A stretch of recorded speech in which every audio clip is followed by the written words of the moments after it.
Please, a huge round of applause for them. Hey, how are you going? Thank you. Grazie. Ciao a tutti, puoi sentirmi? Va bene, allora hanno detto che non posso parlare inglese, ma I'm from New York, 20-year entrepreneur from Silicon Valley. One went public to New York, to Europe. I worked at Virgilio 12 years ago and built a photo channel. And now I just started a fund that will invest in early stage startups, a mentor with Mind the Bridge with Marco, who was out earlier, 500 startups, and about 5 other accelerators, with the goal of helping entrepreneurs. I've got one question for all of you before we start talking with Riccardo, because it's not about me, it's about him and all you guys. How many people here have heard somebody tell them they cannot do something? Raise your hand if anybody has ever heard anybody here, you cannot do what you want to do. Are you guys awake? I bet you everybody has heard that from a woman, a man, a client, an investor. Let's try this again. How many people have heard that they can't do something? Raise your hands. 100%. So in my mind, as an entrepreneur and living, whenever anybody says no, I translate that to mean not now. Because there's always a way to convince somebody to change their mind over time, whether or not it's a significant other, your wife, your mom, your husband. There's always an opportunity to do that. And that's what drives me as an entrepreneur. I'd like to introduce Riccardo Zacconi, a CEO, founder, and serial entrepreneur, but of King.com now. And he's going to give a little bit of an introduction really quickly of his background. And then we're going to chat and ask you guys questions if you have them as well. Riccardo, take it away. Thank you so much. First of all, it's a great place here. It's fantastic. Thank you for the invite. It's somehow strange because I'm actually from Rome. I left Rome about 22 years ago. And now I'm back in Rome in this fantastic amphitheater talking in English. So it's my first time back. Thank you so much for the coming back. A couple of words. So I left 22 years ago after having studied economy at the Lewis around here. And I went first to Germany, just to give a very quick background. Went to Germany, was in consulting for 9 years.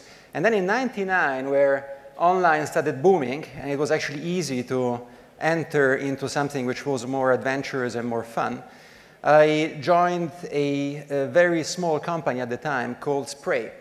It was my first startup. So we were about 30 people, and about a year later, so end of '99, we were 800 people. The target was to go public, so we had Goldman on board, and we were about to go public in March of 2000. We also bought an Italian company called Clarence. And for a series of disguises, meaning that we bought a big email in France, we missed the IPO window. The Nasdaq crashed in April of 2000. And so we ended up selling the company in September. Still a nice price, 700 million, but it was all in paper. It was all not in cash, it was in stocks of Lagos Europe, which then went down to 0.3. Fantastic experience. No money, but fantastic experience, and lots of good connections. This was my first thing. Second thing, then I went to London, sponsored by one of the VCs called Benchmark, which set up their structure in London. And they said, hey, fantastic deal. If you come over, we'll sponsor you for a year. You get a salary. You can use our offices. And the only thing you have to do is to find a new business idea. It was called Entrepreneur in Residence. I didn't know of these programs at the beginning. I thought that, being Italian, someone is always trying to screw you. And actually not. It was pretty good because there was no obligation to be funded by Benchmark. So I went over to London, spent some time before, 6 months, looking around for really crazy ideas, as he was saying before, things which were not possible. So what can you do that has not been done before? If it's not somehow original, then it's difficult. And one of these ideas was one of the products we launched with Spray called Spraydate, which was actually one of the first dating sites in Europe, which was free. And after we sold the company, I actually realized that in the US, this model was making a lot of money. It was going really well with Match.com. And there was no one doing it at the time in Europe. Now there are many. And so in 2001, we looked into several options, one of which was to invest in an existing company. The other one was to build it from the scratch. And so, to cut a long story short, we made an offer to invest in a company. They refused the offer, made me an offer to come on board and build the European market for them, basically the market which was unexplored so far, a company called UDate. So it was my second startup. I joined, left benchmark saying, sorry guys, this is my best idea, I think this is the best way, but I don't want to have you on board. So joined due date, we sold after 5 months at 5 times the valuation, so that was finally something which was good. And then I left due date, and now we're talking about, this was 2003, January 2003. We sold the company in December. And so I started thinking again with my old friends from the first company, saying, okay, what next? And so we came up with an idea which was original at the time. At the time, but now I mean games. And at the time, games was a product which was mainly used by big portals like Libero, MSN, Yahoo, to attract audiences. And so they were paying for content. And so we said, look, we have a new model. You don't have to pay for content. We give you our content for free. First good news. Second good news is whatever money we will make, we will share with you. I didn't have money to put in marketing because it was my own money. I put in the money from the second company in this company. I invested in the company. So we said, let's start. Let's try it. So we managed to convince a few large portals. T-Online in Germany was the first one. Libero was always more. They wanted to have cash now. It's one of the difficulties, unfortunately, sometimes in Italy. And with this model, we almost went bust in December of 2003 because my money was running out. We had about 10 people, no salary for a year, and so on. And I managed to convince one of my old, the founder of Udate, to put in some money in the company, and so we managed to continue. And with this money was the most precious money we ever got. It was about €500,000. With this €500,000, we became profitable about a year and a half later. So in January 2005, we launched the product in August 2003. January 2005, we became profitable. And we are profitable since then, by the way. And in September of 2005, we actually sold shares in the company at €75 million post, and we sold shares for €34 million. So at the time, hey, we were way fantastic. That's a big change. That's good. Part of the money went also to us, so I managed to buy a nice house and so on, which makes your life much easier and gives you also a long-term perspective.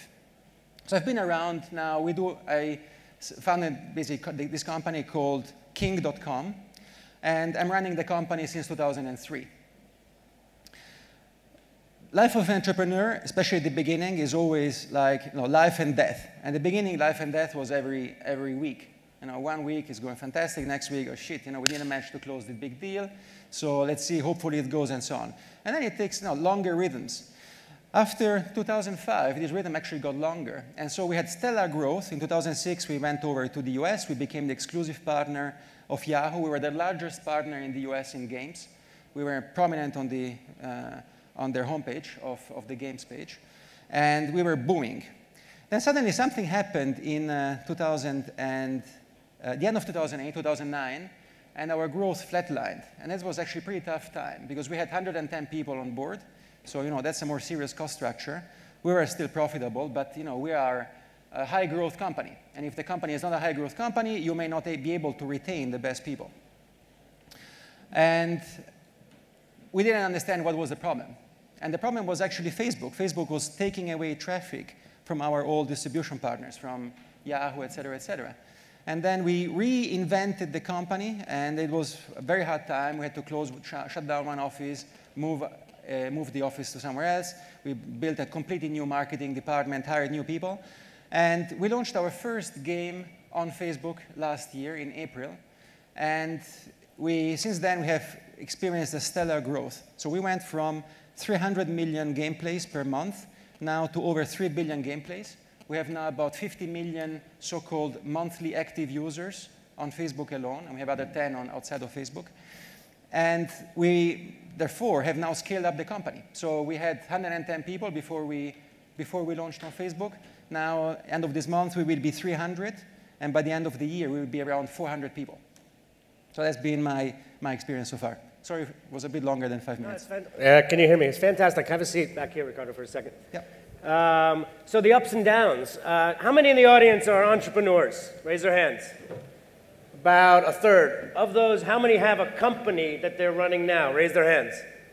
Actually, more. So there's more entrepreneurs with companies than without companies. What I'd love to see you come back next year and see that being double and triple from this audience. And one of the challenges, I think, from entrepreneurs is dealing with the downs. The ups are easy and exciting. We want to celebrate successes. but sometimes to get to the ups, Yep. there are downs. And you mentioned two with King. Almost ran out of money and flatlined and could have gone worse. Yep. Emotionally, what's your advice to others to get through those periods? Emotionally, I think that, first of all, you always have to think long term. That's the most important. The biggest risk is to follow analysts. I love analysts, but sometimes they change mind, and they happen to change mind in regular cycles of around 6 months. So Facebook was super hot, now is not so hot anymore. So it's a big danger. So focus on the long term. I think that this means at the same time you have to focus on people. We are people, because the product of, let's say, which we will have in 10 years' time, we have no clue now. It's going to depend on the people we have to attract the best people. And if you want to attract the best people and retain them not only in good times, where it's actually very easy, where you have to recruit the best people, but also during tough times, the most important thing, and this is the biggest advice I have really, is transparency. So no bullshit, no politics, transparency. If things go bad, say, hey, things go bad. And this is important not only in the company, but also towards your shareholders. And everything is up for discussion. Right. So we discussed everything. We discussed if I'm the right CEO at the right moment in time. We discussed, hey, maybe we need a 23-year-old. Say, hey, fantastic, I'm a shareholder. Whatever, let's discuss everything. Right. Let's restructure the company from the scratch, and let's think what is the best. So I totally agree that people are most important. So when you're looking for people, very simply, the 3 personality traits in 1 word each, what do you think are the most important personality traits of people that you want to bring into your company to help you succeed? Yeah. First one, intelligent. Intelligence. Smart. That's the most important. The second one, people who think with their own head. So I don't want people to tell me yes, or tell me exactly what I said. Because if it's exactly what I said, and I ask, so why is that actually? And they don't have a good answer. Like proactive, people that are proactive. No, it's not proactive. It's thinking with their own head. Okay. Meaning that they must think through. Okay. And I don't want just to hear what I said. Otherwise, I say, why am I paying you? Right? Otherwise, I don't need you. Okay. And the third thing is working with others. I think is important. Collaborative. I think people who actually think we are in one boat, no politics. Let's think of how do we resolve a problem, and the boat comes first. I would say persistence, patience, and empowerment. And I'm sure you guys have other words as well, but I kind of simplify things as well. Instead of talking, try and empower other people because they're the most important. That's very important to manage these people, yes. Right, absolutely.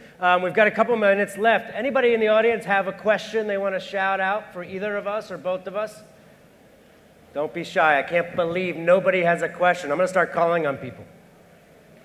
Over here. Just shout. Shout. Is there a microphone? What? So athletic, this event. How are you going? So, what's your name? Antonio Gargiulo. We all know the sentence, stay hungry, stay foolish. Do you think Italians are enough hungry at this time? I don't think it's a question of hunger. I think people are hungry. I think that sometimes you don't think global. Yeah? You don't think basically, hey, we do it. If it goes well, let's go to the US. Or if we start, let's start immediately in all markets. We started when we launched with 8 people in 2003. We started in 4 markets. Because Italy, unfortunately, from an online perspective, is a relatively small market. So if you want to get the best investors on board, you need to have a big potential. So I don't think it's a question of hunger. I think we are hungry, but sometimes we think local. We have to think immediately global. Another question. Anybody else from the audience? Hands up. I've got more questions. Or actually, there's about a minute left, it looks like. So Riccardo, why don't you have additional advice for Italian entrepreneurs in addition to transparency? What would you suggest to them coming? I mean, you're from Rome, so you have kind of you have the blood of an Italian, unlike me, who just loves it here. What's the parting remark to get double or triple of these people next year to have successful companies? Well, I mean, it's the usual. I think that when you have a good idea, before you just start doing it, look around whether this has been done before. Check if it has not been done before. There's a good side, good news, and bad news. The good news, it has not been done before. Hey, fantastic, we are the first. Bad news, has not been done before. Hey, maybe there is a reason. Maybe it has been tried before, but it failed. So, get as much. I believe in one thing. I think that by thinking, you can already, resolve 80% of the problems. So try to think, and I believe that you have to do, because sometimes you don't know. It's very, very important. You have to be persistent, but, keep thinking. So this is number one. Number two, but this is generic. The first one was generic. Second one is to understand, go outside. Go outside, go to the US, go to the Valley, inspire it, be humble. I know when you go to the Valley, you learn to be humble, because people are amazing there. And unfortunately, if you are the best among, let's say, a smaller group, you're fantastic, you're a star, but when you go outside and you actually have peers which are stars, then you have to learn that there are many stars. So, learn. Fantastic. Come find us afterward if you got more questions. Riccardo, thank you very much. Thank you. Much appreciated. Thanks. Thank you, guys. Thank you so much.